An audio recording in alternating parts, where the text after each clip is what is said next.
Okay. All right, we're on. Barney, my Lawrence, my man. well, it's a Saturday morning, and we're doing this interview, and I appreciate the time. I appreciate our relationship and our connection, Barney. So thank you for being willing to take some time out and doing an interview with me. Well, thank you for this project, Lawrence. I think it's extremely valuable. Well, and here's the thing, Barney. What I love about kind of what we have is we didn't meet on professional terms, right? We didn't meet in a professional setting. We met at a party, at a hangout, right? And shout out to Marty and Gene. Please bring back your hangouts on Wednesdays. We miss it.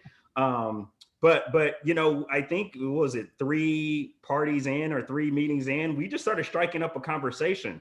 And we started talking about some heavy things in regards to culture and politics and equity and criminal reform and things of that nature. And I think what we valued about the level of conversation was the thoughtfulness of our questions, the consideration to really understanding kind of where different perspectives lie. And not that we were different, we were quite alike on a lot of things, but it was just interesting hearing it from a different lens. And so I appreciate, again, Barney, what we have and what we've been able to build over the time. And here's what's unique about your situation. You're an investment advisor, right? And so Correct. a lot of the white peers that I have in equity work, specifically racial equity work, they, some form of fashion, this is part of their job, right? And yours is quite not the same, where I think it may even be worth mentioning or even saying that it could come at a risk, right? Talking about these things that could be highly politicized, which anything can be politicized nowadays, but more so very provocative and sensitive subjects. And so I just want to start this conversation with Barney, like, man, how are you processing how things have been happening in the last 2020, and specifically when we're talking about kind of the racial tension component?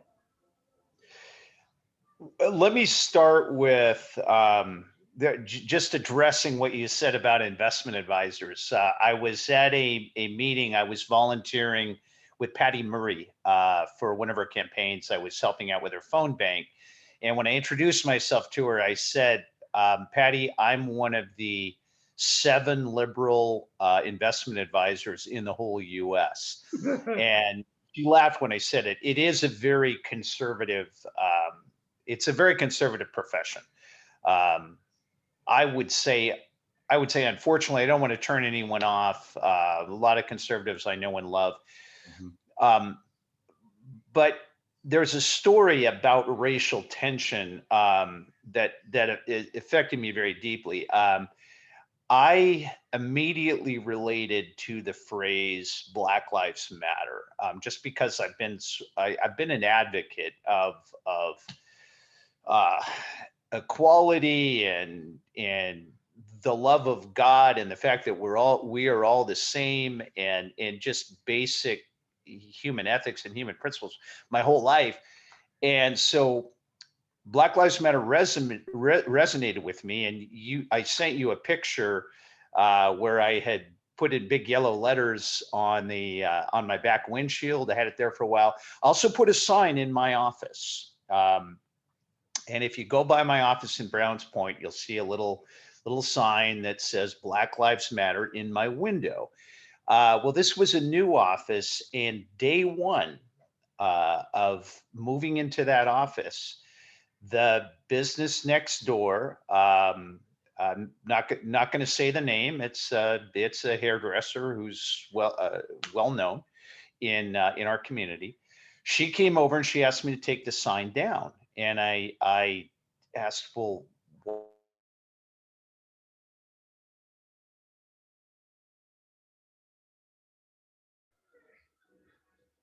Barney, I can't hear you. I don't know. Something happened in the volume.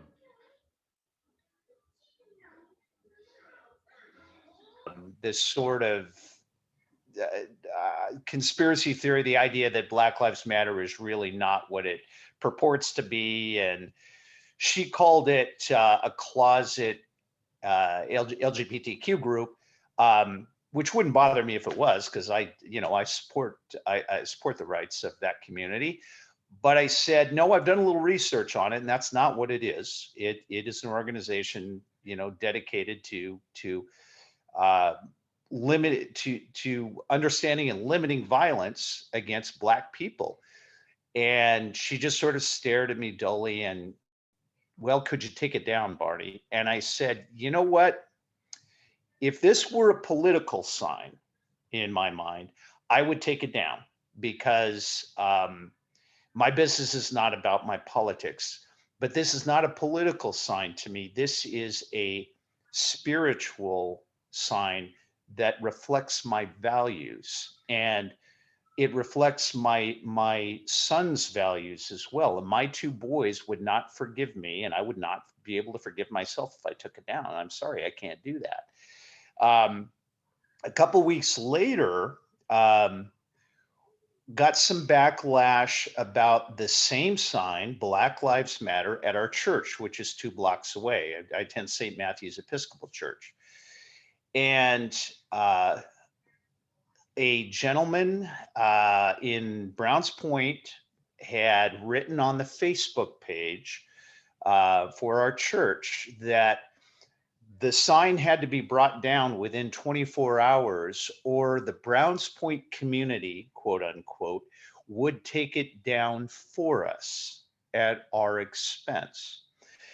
And the people in our church who read it were a little shook up, naturally. Can I interject really quick, Barney? You Because bet. I'm going to say something. If y'all don't know Barney, Barney's a scrapper. So I know when Barney heard something like that. Let me just share this really quick, man. There's a few people in the world that if I was stuck in a tight situation, and I know we're about to brawl, that I wouldn't want to be with, in this guy right here. There's some things that he had actually, wanted to bring me in on, that I said, Barney, I don't know if I'm ready for that, bro. So, but I can only imagine, Barney, when you heard that, like, is this a threat? Like, are you serious? But yeah, man, I just wanted to throw that out there. That's kind of you, and believe me, I would take you into any foxhole. And my other job is taekwondo instructor, right? I've been doing that for about 10 years. I reacted pretty negatively, but the people at my church were pretty frightened, and their response was to not address this gentleman. They immediately just took the post down. And I said, wait a minute, what's the name of this person? And I looked him up. I found him on Facebook, and I sent a message out to them that, to paraphrase, said, I really don't appreciate attacks on my church or my beliefs. I've been in this community for a long time, been very active in this community, and I don't respond well to threats against me or my family or my church. And he responded with sort of the standard social media,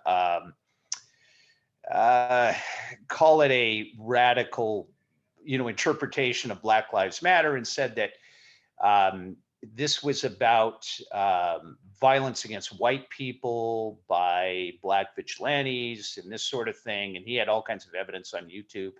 And I wrote back to him, and I gave him some statistics, some real world statistics, and said that this was negative. This was not going to end well if we continued this, and that he and I, this gentleman and I, needed to work together to protect our community. And that's all of our community, white, Black, and in between. And to his credit, he wrote back and said, Barney, I apologize. I reacted negatively to some posts I'd seen on social media. I wasn't looking at the big picture. and I'm sorry. Wow. So 2 examples of how racial this racial tension has affected an investment advisor in Browns Point. Wow. Thank you for sharing that story, Barney. Um, here's the next question. From your vantage point, why do you believe white men tend to be absent from the conversation about equity? Well, I've thought about this. I've thought about this quite a bit, Lawrence. And let me start. I just really briefly with my own perspective. And agnostics are going to roll their eyes a little bit here, but I have to say this. I truly believe that we are spiritual beings first and biological beings second. We're all made by the same God. I believe he infuses us with a soul, and the soul is what really matters. And I believe there is more beyond this earth that's far more important than the bodies we inhabit and the lives that we inhabit here on this earth. So when I say, Lawrence, that you are my brother, I mean that in the most literal sense, and I think it makes no difference what color skin we have, and that's not the same thing as those people who say, well, I don't see color. Usually, that's sort of a tome of quasi racists, but I really believe that. I really believe that it doesn't matter. As a matter of fact, Jesus, Lawrence, looked more like you than he looked like me. So that's my starting point, and that's where I think everyone should be coming from. As to the question of why many white males don't want to be part of the conversation, I think that there are a couple of factors. First of all, I don't think you're talking about this sort of pathological, the pathological sort of racist element.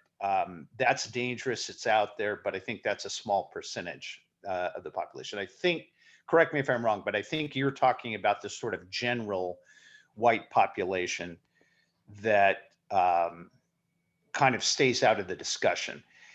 And I think that a lot of white males feel a little bit threatened or a little bit not insulted is probably the wrong word, but they feel that when subjects like the state of race in America comes up, they feel like they are being perhaps personally attacked. In the sense that there there's a really common theme that whites don't feel that they are the problem, that maybe their ancestors created problems, but hey, I've lived my life in a perfectly reasonable way. I've never treated people poorly, so why am I being accused of this? And of course, that's, in my mind, that's exactly the wrong approach to take. But I think that's an element. And I think another element is that human beings, sadly, we have this biological carryover. We tend to be tribal biologically, and we tend to look for groups to associate ourselves with, and we tend to look for other groups that we can differentiate ourselves from. And sadly, I think a lot of people use skin color as one of the demarcations between different groups. And again, it shouldn't be that way, but I think that happens. There's a sense of otherness out there, and when there's otherness out there, and another group is saying to my group, speaking of all white males, that hey, you're not doing your job. You're not you're not recognizing what's going on. I think a lot of white men take it personally, and they feel they're being asked to apologize for something that they are not personally a part of. I think we should be should be very open to apologizing, just recognizing the reality of the world that we live in, the disparity between the way people are treated. But I think a lot of white males don't look at it that way. I think they take it personally. Yeah. And Barney, and I know you're not speaking on behalf of all white men, right? You're just speaking from a lived experience and numerous encounters and conversations you've had. And it sounds like the struggle, right, of not personalizing it and trying to find a way to locate themselves in the conversation is the understanding of what complicity means, right? Like, Yes. right. And so I'm curious, I know this is a little bit off script, but I'm curious, how did you come to this understanding of, there's really no such thing as being neutral in this kind of aspect, meaning that, systems and motions continue to stay in motion, if you will, law of thermodynamics, which is another speaker had talked about earlier in regards to an object in motion will continue to stay in motion until something of greater force will push against it. Well, we have systems and laws that have been in motion for many, many, many, many years that have moved, and not just systems and laws and policies, because I think today's argument today is that those things don't exist. And so then the challenge becomes like understanding the difference between something that is systematic racism, which is tied to laws and policies, versus what is something that is systemic, meaning that it is implicit, it's embedded. So it doesn't need the systematic approach anymore. It just needs to have a implicit nature, right, of things to carry out the way that they're supposed to. Now, I know I'm kind of on my soapbox here, but I do want to know from your end, Barney, like, how did you come to this recognition of complicity? That's, I'm not really sure I know the answer to this. It's just, to me, it's glaringly obvious. And I'm happy to say that there's a large chunk of the white population to whom it's also glaringly obvious. But obviously there's a chunk that that rebels against that concept. And I'm not sure I know the answer to that, except to say, Lawrence, that when someone understands and grasps the concept of complicity, all of a sudden there's a personal responsibility that comes with that. And I think a lot of people are afraid of that personal responsibility. I also go back to my psychology roots. In college, I was basically an economics major, but I had a minor in psychology. An interesting study looked at how people attribute the random things, the luck that happens in their own lives, how they attribute it. And when people look at their own fortunes and they're asked what brought those fortunes about, people have a strong tendency with the positive things that have happened in their own lives to ascribe those to their own success, their own actions. When you ask them about the negative circumstances in their lives, they have a strong tendency to blame outside forces.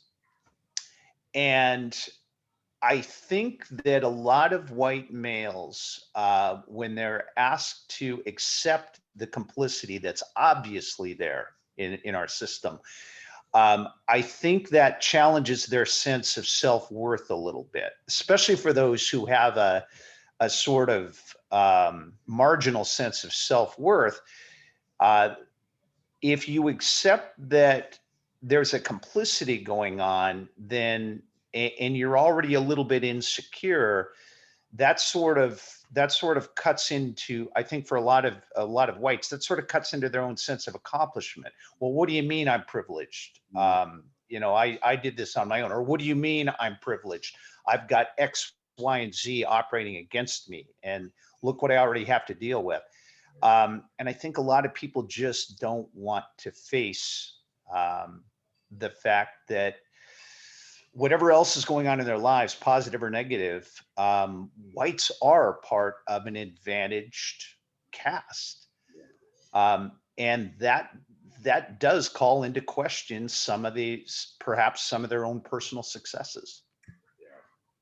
Well said, Barney. And, what I would love to do at some point is do a follow-up on that challenge of self-worth and privilege. And because that you hit that's a gold mine. I feel like that's worth another series of just digging into identity, right? And self-worth and self-value, right? Because if everything is attributed to something external, and then you find out that the things that you've attributed to your worth as external actually had some kind of hidden cheat codes in them, if you will, right? Yes. That work for your advantage. Well, I can understand how that's a psychological impact to your identity and what you thought your place was in the world, right? So I would love to follow up on that one day with you, Barney, on that. Let's move to the next one, because this is also about how do we call people into discussion. And for those who are the DEI professionals or EDI professionals out there, we want to grow in our skills too in regards to our influence and reaching broader audiences. So it comes to this next question, which is, from your experience, what works and what doesn't work when it comes to reaching white men to joining the equity movement? Do you know what I think works best, Lawrence? It's exactly what you're doing right now. So often the narrative, the discussion when it comes to racial relations is the two sides spouting facts at each other, not with each other, but at each other. I happen to believe that the facts that show up in the movie 13th, the facts that show up in all the economic numbers that I study all the time, I happen to believe those facts are correct, and most of them are.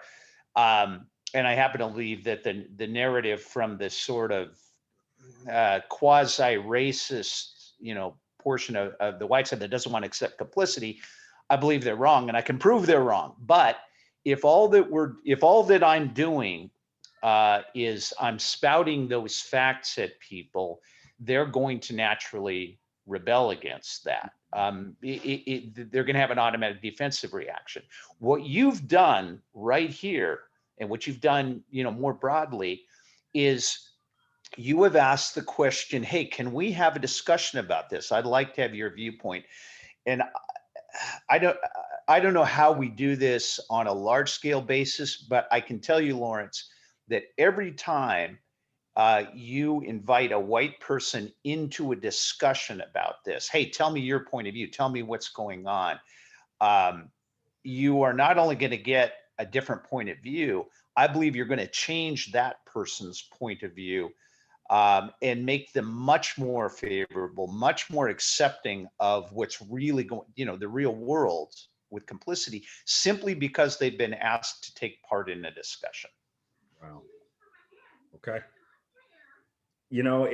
It's profound and yet very simplistic, right? Like it's right. It just sounds like just invite them into it and mean the invitation. Let it come from a meaningful place of really wanting to understand and hear and see them, right? And, yes. and appreciate their lived experience in it, right? So thank you for that, Barney. And here's the last question. What does the future look like to you? What would you like to leave us with as a thought to consider, something to ponder? Give us Barney's wisdom of words here. So it's an interesting day to ask this question. Obviously, not everyone watching this is going to agree with me on this, but I thought some beautiful things happened this morning. as I was watching CNN. I was watching Van Jones on CNN, um, discussing the calling of the race for Joe Biden.